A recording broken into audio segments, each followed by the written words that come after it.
When it's holiday time, food is a part of most every gathering, which means that your kitchen will be hopping and your appliances will be using a lot of energy. Meet Nina Swan-Kohler. She's a home economist, nutritionist, culinary professional, cookbook author, and a cooking school director. In short, she knows her way around the kitchen. Nina, I love to cook, and I'm so excited to be in this beautiful kitchen today. Thanks for having us. Thank you for coming. I'm glad to have you here. Now, you have years of experience of prepping and cooking for many, many people, and that takes a lot of energy, right? Yes, a lot of personal energy. There you go. Now, during the holidays, is it possible to save personal energy and electrical energy by cooking efficiently? Absolutely. Ideally, you need to have appliances that are Energy Star certified to be the most efficient that are available on the market. That's the first thing. If you had to pick one appliance that you use during the holidays more than another, what would that be? I would say the convection oven. And you know, a lot of people don't even know what a convection oven is or what the advantages are of a convection oven.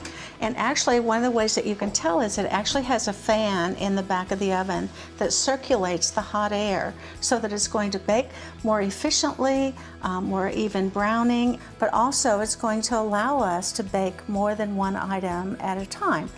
Another good thing is to purchase the ones that are self-cleaning. Those are going to be much more energy efficient because they're built to hold in the extra high heat to clean them, and so they're going to work much more efficiently too. I've gone ahead and prepared some of my favorite Thanksgiving meals to have. One is sweet potatoes. I just put a little butter and brown sugar and pecans on mine. We'll place those in the oven. And also Thanksgiving dressing that has herbs. We'll place those in the oven at the same time. Now, that is one nice thing about a convection oven. Because of that circulating air, there aren't hot spots like you might find in a traditional oven. Right. So you can utilize all the space and all the racks. You can. Maybe the dressing takes a little longer to bake than the sweet potatoes. So you could put the dressing in first, then 10 minutes later add the sweet potatoes.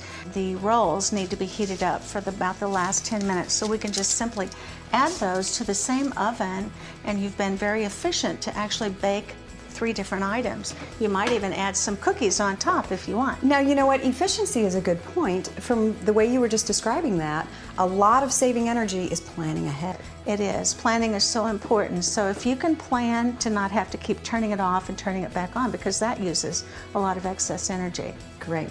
Okay, now I see you also have a lot of small appliances laid out. Let's take a look at how you use those. Absolutely. One of the first things that I'd like to talk about is the slow cookers. They come in a variety of sizes. Most people have them. They're really good for heating up dips or heating up soups, even making main dishes, and uses less energy than cooking it on a cooktop. Another one is a deep fat fryer. It's much better to use an electric deep fat fryer because you can maintain a consistent heat, which is hard to do on a cooktop, so that's really good and it uses less energy. Another one is to use a hot plate, like if you're serving appetizers or foods on a buffet type thing. This keeps you from getting in and out of the oven and keeps the foods hot. But also the microwave isn't really a small appliance, but a microwave oven really is an incredible tool as well. So many times people just think of the microwave as a tool to heat up leftovers or whatever, but it's really good as an energy saver to start cooking in the microwave. Okay, speaking of cooking, baking, what kind of cookware do you prefer when it comes to baking? Do you like glass or do you like metal? I like glass or ceramic. You can actually reduce the temperature in the oven by about 25 degrees and still maintain a really good heat conduction and baking faster. So I definitely recommend the ceramic or the glass. It looks prettier too, in my opinion. It does, much better for a holiday. Yeah.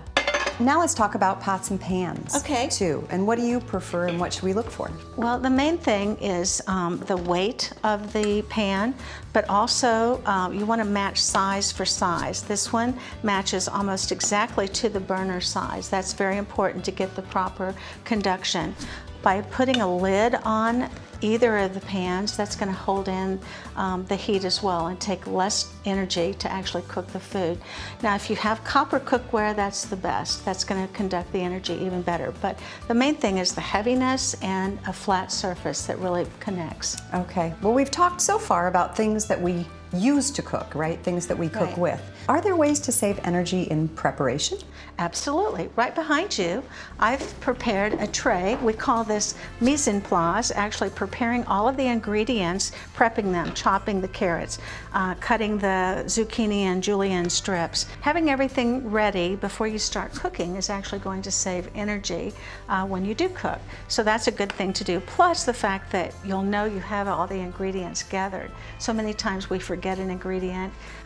We may not have it in the house, so we have to stop everything and run to the store and get that. So this is a good technique to use to help in preparation. This is a great point. Do you have any other tips or trade secrets you'd like to share with us? Well, some other things, we've been talking about heating using cooking tools, but we also need to think about serving foods that are cold. My favorite is a cranberry salad, cheese plates, cold dips, and that kind of thing. They help fill in the hot dishes for a holiday meal, so keep that in mind as a way to save energy. And also with drinks, having a drink center that people can go to and help themselves. We don't want them to get in and out of the refrigerator because that's going to release energy as well. So if we can kind of create our own little drink center where we can maybe have a couple of different spritzers or little punch drinks that we can serve, it's a great way to make people feel welcome when they come to your home. Well, we have felt welcome in your home today. Thank you, so Megan. much for this information. Thank you. Now can we eat everything? Yes, of course. All right. Thank you so much. Thank you.